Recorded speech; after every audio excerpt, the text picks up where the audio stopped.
Yo, what's going on, guys? Desperate for content here.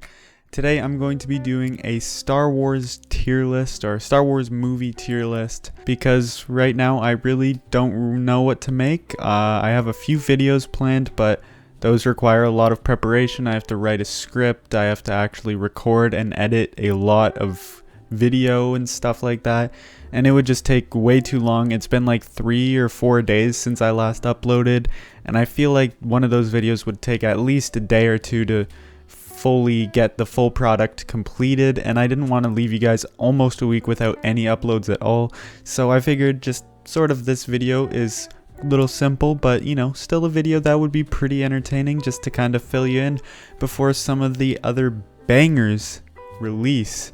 So yeah, basically Star Wars tier list, hanging on to this trend for dear life, because by God, I know this thing is dead by now, but I'm doing it anyway because why not? And they've always got pretty positive reception when I've done these in the past, so why not do it for Star Wars so that people can hate me? You know, that's always a good idea. But yeah, that without further ado, I'd say we should get right into it. I forgot to mention that I will be doing this by chronological order, so I won't be starting with however these are ordered. I'm going to start with episode 1 and go on from there, because why not? I actually am not 100% sure where the Clone Wars or the holiday special takes place, so I'll just do those last, I guess.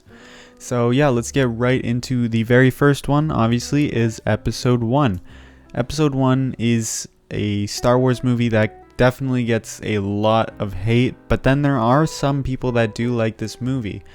It's a lot of one that a lot of people call very boring, uninteresting, dragged out, has some stupid stuff, like a lot of people hate the midichlorian thing for determining like force strength and all that sort of stuff. But this is a movie that I think is a very solid Star Wars movie. I think I'm going to put it up in the B tier.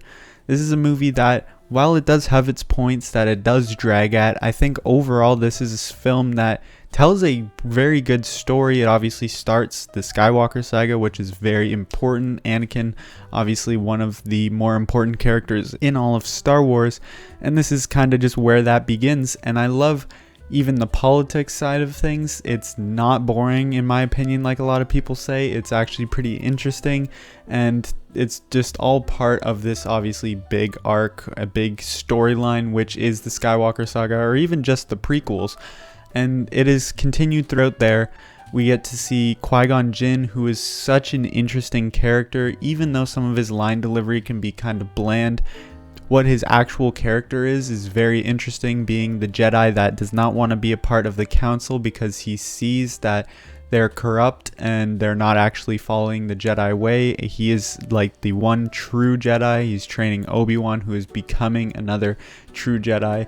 And it's just a very interesting story, has a very good villain, I think. Darth Maul is not like an amazing character necessarily, but he's intimidating. He does what he's supposed to do as the sort of Sith apprentice, and it has one of, if not maybe the best lightsaber battle in all of Star Wars history, which is Duel of the Fates.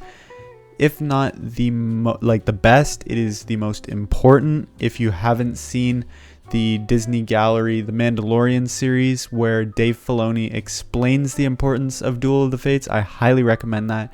This will definitely supplement your enjoyment of this film, but overall this is a very, very good Star Wars movie in my opinion, and one that I think just gets way too much hate. Next up, we got another prequel, obviously, episode 2, Attack of the Clones. This is another one that gets a lot of hate, maybe even more than episode 1. I'm going to throw this one in the C tier. This is not quite as good as episode 1 in my opinion, but it definitely is overhated. I think this is still a very I wouldn't say a very good movie, but this is still an entertaining film nonetheless. It is a little boring at times. Almost every movie ever, there's like very few movies where I'm thoroughly entertained for every single minute of the movie. So yeah, this obviously does have its points where it drags. It has some very corny, cheesy, and very awkward dialogue, especially between Anakin and Padme. But that's all stuff you've heard before. And in my opinion, it's not so terrible to the point where I'm like, this whole movie sucks, because there's a few lines that made me kind of cringe a little bit. I never really understood that argument, because it's not the whole movie. Most of the movie is relatively fine, I would say, in terms of dialogue and just that sort of thing. There are definitely some very cool scenes in here. I obviously really enjoy stuff with Anakin, how we get to see him go and how he loses his mother. That was that was a very important scene in terms of just Star Wars. It was great for Anakin's character development, obviously seeing him slowly becoming, as we know, turning into Darth Vader, turning to the dark side. A very cool moment in Star Wars, definitely one of the better scenes in the film for just character development and overall just being a good movie scene in general. But yeah, a lot of this movie is definitely dragged out, but I would say overall a pretty entertaining film that definitely gets too much hate. Next up, we got widely considered the best of the prequel trilogy, that is episode 3, Revenge of the Sith. I'm going to go ahead and throw this one in the A tier. We got a nice even spread here. Revenge of the Sith, in my opinion, is the best of the prequel trilogy, as most people will tell you. It is just the overall best balanced. I would say this has, again, same with all of them, has some pretty poor direction at points and some pretty cringy dialogue. That is a lot to do with the fact that George Lucas directed it, which I will get to another film that he directed later, which for some reason was earlier than these ones but was better, so I don't really fully understand that. But regardless, this is a very, very, very good movie. We get to see Anakin's full turn in this film. We get to see him kind of finally turn to the dark side, become what the Jedi didn't want him to become when they said they wouldn't train him. So that comes true. They foresaw that, and has maybe the best lightsaber battle in all of Star Wars, which is Anakin versus Obi-Wan. I would say between this and Duel of the Fates, probably the best in terms of how heavy and how powerful and just important they are. I would say there are definitely other ones that compete, but in terms of best, this is definitely up there. We get to see a lot of Palpatine in this film, which is amazing. I love him as a character. He's phenomenal.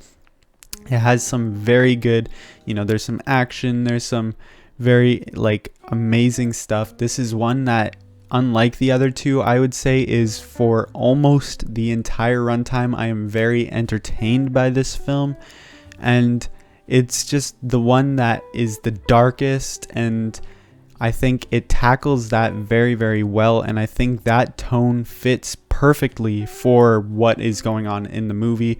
So I think this film is very, very good and is executed perfectly given the story that it is telling. Revenge of the Sith, in my opinion, is pretty easily the best of the prequels, and it is one of the better Star Wars films in my opinion. Next up, in terms of chronological order, it would actually be Rogue One.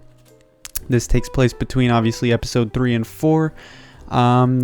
This is one that, in my opinion, I think it gets a little too much love. It's not necessarily a very well acclaimed movie, but in terms of Star Wars, a lot of people say this is up there with some of their favorites. I personally don't see it. You see what I did there? I don't see it. Yeah, I'm a comedian, guys. Yeah, Rogue One, in my opinion, I just don't completely get the love. I will say, full disclosure, the third act is one of the better third acts in all of Star Wars history. It is phenomenal. I love the battle on that Imperial sort of planet, the beach planet, and how just everything goes down. And the Darth Vader scene is one of the best scenes in Star Wars history. That is a phenomenal scene. But a lot of people, at least in my opinion, tend to forget that the first two acts, at least in my opinion, are incredibly boring and slow and tedious. I think the characters are all super forgettable. There are almost no memorable characters. I just kind of remember them for their like one thing that they're known for, you know, like Jin is sort of the main character. There's like that dude with the blind dude. I don't even know what his name is. I just know that he's the blind guy. There's the dude with the big guns, and the droid is pretty funny, I guess. It's just like has no memorable characters, so there's no reason really for me to get invested, especially since I already know what happens because I've already seen episode 4. Like, it's hard for me to get invested into a film that has forgettable characters, very slow pacing, boring stuff going on, and especially since I know what's going to happen, that can't invest me. The story can't invest me. So this is just one that is very disappointing, but has some redeemable qualities that allow it to come up into this C tier. Next up, episode 4, A New Hope. I don't really want to say too much about this one. Straight up into the S tier. One of the best Star Wars films. Not quite the best in my opinion, but it is really close for sure. This was just so amazing. A lot of people complain about the pacing being slow on Tatooine, when I do kind of agree. I feel like that is deliberate, and I do enjoy that stuff. So regardless of the pacing being slow, I think I am invested that whole time regardless. I love all the characters in this film. I think in A New Hope, this film has the best banter and arguments between our three leads, being Han, Luke, and Leia. And they all have back and forth, you know, yelling at each other and stuff. And it's super entertaining, funny, quippy, amazing, snappy dialogue. It's just fantastic. Immensely entertaining. One of the most, probably the most entertaining and rewatchable Star Wars film in my opinion, and for that alone it's got to go up into the S tier. Next up, The Empire Strikes Back. Another one, not much to say, straight up into the S tier. This is, in my opinion, the best Star Wars film and my favorite. Although A New Hope is close and definitely competing for that spot, The Empire Strikes Back is very, very well shot. I think this has some of the best technical elements out of the entire saga, and it is just a very entertaining movie through and through. I love how we get the sort of split between Luke and Yoda training on Dagobah, and then we got Han and Leia, obviously, and all the other characters, whether they're in Cloud City, whatever. I love the kind of balance they struck between those. I love the whole thing with them escaping the Imperial fleet through like the asteroid field, and all of that stuff is incredibly entertaining. I love Lando as a character, how he's introduced in this film, and how he's portrayed to the audience, being sort of like a traitor, and the whole sequence on Cloud City is fantastic. This has one of the better lightsaber battles in Star Wars, being obviously the one in Cloud City with Luke and Darth Vader, where obviously Luke learns that Darth Vader is in fact his father, and it's just a phenomenal movie, incredibly entertaining for the entire time, some of the best technical elements in the whole franchise for sure. And it's just such an amazing movie overall. Next up, the last of the original trilogy, Return of the Jedi. This is going into the A tier.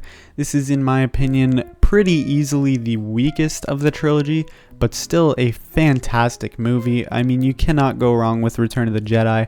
There are some things that obviously bring it down from being an S tier. I don't like how Han was used in this film. A lot of what he did was being the kind of like not smart comic relief guy that's just there to be angry at Luke because he thinks that he's, you know, getting with Leia, or just being what they did with his character in this film really infuriated me, because I love Han Solo. He's one of my favorite characters of all time, and what he did in the first two, obviously being these two up here, A New Hope and Empire Strikes Back, is just fantastic, and I feel like they just kind of ignored all of that in this film, and I really disliked that. But other than that, I really don't have many major flaws with this movie. It's very good. It has another amazing lightsaber battle near the end. Probably the best ending in Star Wars. The way it ties up this trilogy and the whole first 6 episodes is fantastic. I love how they ended off. It is a perfect ending, to be completely honest with you. I love the beginning as well in Jabba's palace. This is just a thoroughly entertaining film that honestly has the potential to be the best Star Wars movie. It has some of the best scenes in Star Wars for me, but I'd say as a whole package, I'd say especially in the second act, this thing kind of falls apart a little bit, but regardless, still a phenomenal movie in my opinion. Next up here, we got the first of the sequel trilogy, which is The Force Awakens. I'm going to go ahead and have to throw this one in the A tier. Another really, really good Star Wars movie. This is, I think, the weakest out of these three for me, though. A very entertaining, a lot of elements similar to A New Hope, but put a little spin on it, a little twist, just different enough to where it's not like a blatant carbon copy, and it's just a really entertaining movie. I think it is a little too long. I think there are some bits that are a little iffy.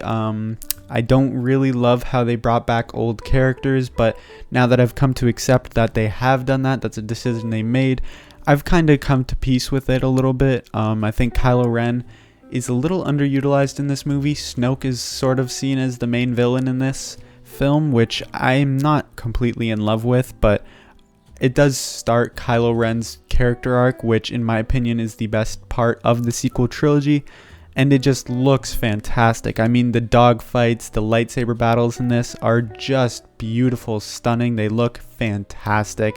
Obviously, that is to come with increasing and just better technology and like CGI and stuff, but regardless of that fact, looks just incredible. It's just a very fun Star Wars movie. You can't really ask for much more than that. Next up, The Last Jedi. This is one that I'm extremely conflicted on. Sometimes I love it, other times it really frustrates me. Right now I'm kind of in the middle on it. I'm gonna go B tier, I think, because it is easily the best looking Star Wars movie in my opinion. The cinematography is fantastic. I love the shots used in this movie. The way they're composed is just stunning, fantastic. I love it. But there are some things that just annoy me to no end. And it's so frustrating because this has the potential to arguably be the best Star Wars movie. It has very high highs. I've come to like what they did with Luke's character at least a little bit. I've come to terms with it. I'm okay with it. They could have done something better. I don't hate Canto Bight, that whole sort of sequence, but they could have done something better. I mean, that's not true. I basically hate Holdo. She really sucks. Why didn't she just tell Poe what she was doing all along? Again, that whole thing could have been done better. I think if they did everything better, this could be S tier, A tier, whatever. But they fumbled the bag on so many things that it's just an incredibly frustrating movie that at times could go all the way down to D or C. But right now I'm feeling a B tier because the positives of this film are incredibly positive, especially the visuals and the development of like Kylo Ren as a villain. Next up, The Rise of Skywalker. A lot of people put this straight into the F tier, but sue me, I think this is an entertaining movie. I'm putting it in B. I don't even care what you guys have to say. You can call me fake Star Wars fan, whatever. I don't even care.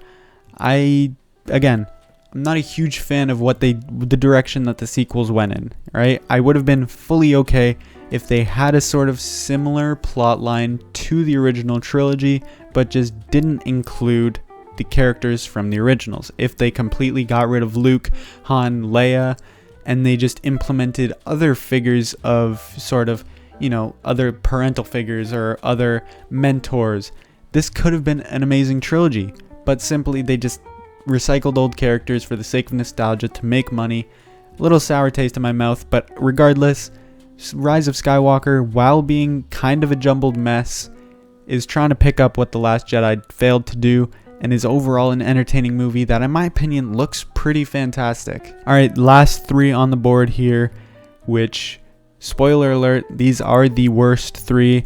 Just kidding. Star Wars Holiday Special S tier, best Star Wars movie of all time. Let's go. Just kidding. I actually haven't seen it, but I'm gonna go ahead and put it in F tier for you guys. Also, Clone Wars movie, haven't seen it. Heard it's pretty terrible. I don't really plan on seeing it. Solo. This is the last one here that I've seen. Probably not last chronologically, but I don't care. This is going actually in D tier. This is a movie. I don't hate this movie. I really don't. But another one that really frustrates me because I'm gonna keep it short. I think the guy who plays Han Solo probably does as good of a job as you can do impersonating Harrison Ford. However, it is pretty obvious that it is a Harrison Ford impersonation sort of thing. Not loving that. I don't love how he met Chewie. I don't love the story. I don't love how they recycled his character arc from episode 4. It's just a film that doesn't need to exist. It purely exists for, marketing it as a Han Solo movie, marketing it as a film to make money. Don't love that, but it's just a film that it's Star Wars, so it's entertaining enough. It's just a movie that absolutely doesn't need to exist. And there we go. This is my finished Star Wars tier list. At the very top, the best of the best, you got Episode 4, A New Hope, and Episode 5, The Empire Strikes Back. Just near perfect, some of my favorite movies ever. In the A tier, we got Revenge of the Sith, Return of the Jedi, and The Force Awakens. All amazing Star Wars movies that have some flaws but are still fantastic. B tier are good Star Wars movies that have a lot of flaws and have a lot of potential to be better, but overall don't fully hit the mark, being Episode 1, The Phantom Menace, Episode 8, The Last Jedi, and Episode 9, The Rise of Skywalker. C tier, very flawed movies. Both in which case have potential but pretty missed the mark for the most part. Episode 2, Attack of the Clones, and Rogue One, A Star Wars Story. D tier, just a movie that absolutely didn't need to be made and doesn't have that many positives other than just being mildly entertaining. Solo, A Star Wars Story, and F are both films that I haven't seen but I know for a fact are not good. They went in F tier. This is my full Star Wars tier list. Let me know down in the comment section what you would kind of rank these movies, because I'm really interested to see everyone's different Star Wars opinions. It's always refreshing to see a new opinion. But that is basically it for the video, guys, and I will see you all in the next one.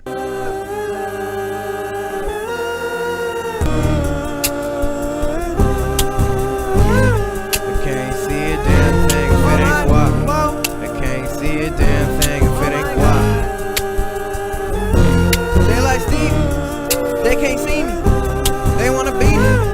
I'm in that guinea, look like zucchini. Water feed you, it ain't leaving. She wanna please me.